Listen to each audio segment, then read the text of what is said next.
क्या आप जानते हैं किसी देश की सीमा यदि समुद्र तट से लगती है तो उनके पास एक एक्सक्लूसिव इकोनॉमिक जोन होता है जिसे शॉर्ट में हम EEZ कहते हैं।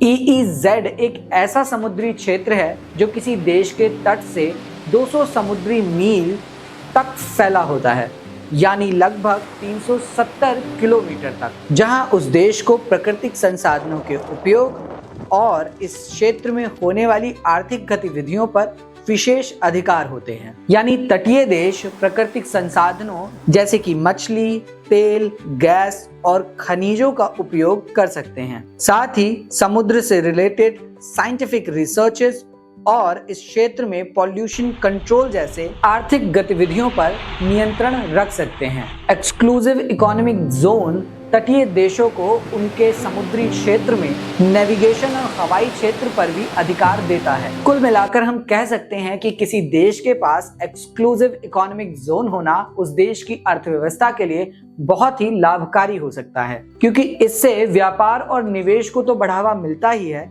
साथ ही रोजगार का सृजन भी होता है। फ्रांस दुनिया में सबसे बड़ा EEZ वाला देश है क्योंकि इसके कई विदेशी क्षेत्र हैं। वहीं बात करें भारत की, भारत का EEZ 2.1 मिलियन स्क्वायर किलोमीटर है और ये दुनिया का 18th सबसे बड़ा एक्सक्लूसिव इकोनॉमिक जोन है। इसी तरह की इंटरेस्टिंग वीडियोस के लिए हमें लाइक, शेयर और फॉलो करना ना भूलें।